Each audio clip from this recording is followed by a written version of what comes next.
So the approach which we'll be following is based more on quantum computing than on quantum mechanics per se. So let's have a look at how these quantum computers work. So quantum computers are based on qubits, which are in a superposed state. So one big difference between them and classical computers is that they're inherently probabilistic. So you have to run a simulation many times and then sample the output.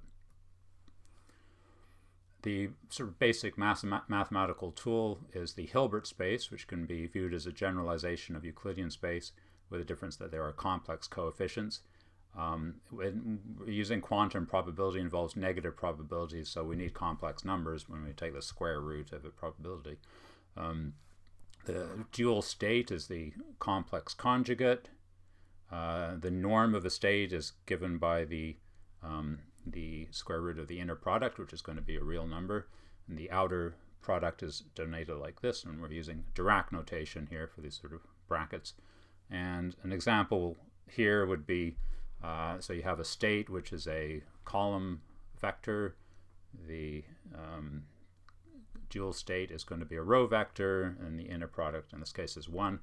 A unitary matrix is one whose inverse is its conjugate transpose, and this plays a big role in quantum computing. These preserve probabilities, and in quantum computers, logic gates are represented by these unitary matrices which act on qubits. An example of a gate, it would be the NOT gate, which has the effect of flipping a qubit from, so if the input is 0, then the output will be 1. There's the Hadamard gate, which we've already seen, which takes an input of, say, 0 and puts it into a superposed state. There's a rotation gate, which simply rotates the qubit. So if the input is 0, then the output will look like this, which has a probability cosine squared theta of being measured in 0 and sine squared theta of being measured in 1, the 2 norm. And the symbol for measurement is this gauge symbol. Multiple qubits are denoted like this, or as a tensor product, which gives you a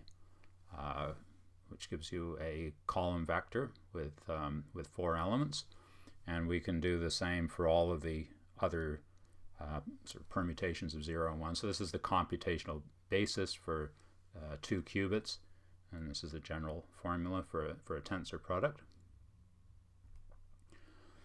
So a state in a 2x2 or any combination Hilbert space is going to be entangled if it does not factor as a tensor product.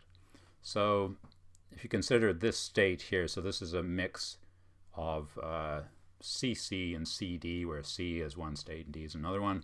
And in this case, you can see that you can factor it. You can take the C out from the beginning, so this is not entangled. However, something like this, and I'm assuming that A and B are not 0, so it's a mix of CC and DD. These cannot be similarly decomposed, so this would be entangled.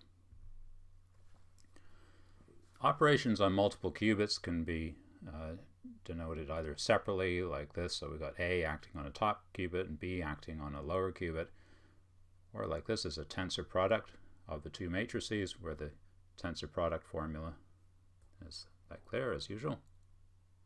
And the product of 2 2x2 matrices is going to give us a 4x4.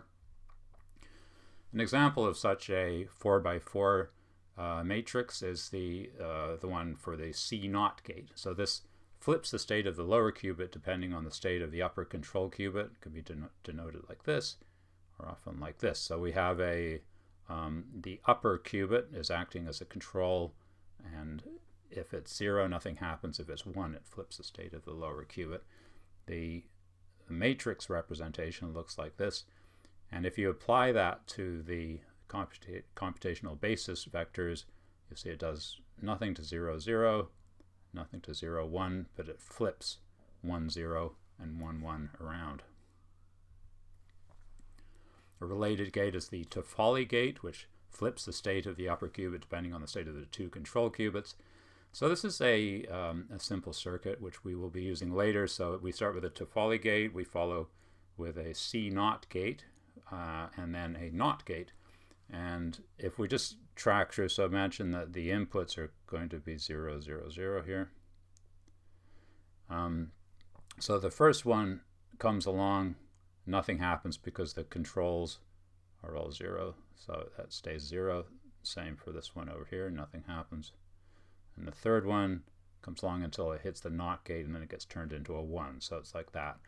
And if you just do the same exercise for all the other possible inputs, you see what's happening is we're getting this, it's incrementing. So these are the binary representations of the numbers 0 to 7, and it's adding 1 at each stage. And if you had more qubits, then you could do this for larger numbers. Another circuit that we're going to be using quite a lot is this one here. So again, so this is a 2-qubit circuit. We've got, let's say the inputs are zeros. We have a unitary matrix acting on the first one, which will, it might, for example, rotate that qubit around in a particular direction. Same thing for the lower qubit. And then the top qubit is going to be acting as a control on the second one. So as we'll see, and this can be used in quantum cognition for things like when the top qubit can represent a context for a decision, or it also plays a role in quantum finance. We're going to be using this to model the debt relationship.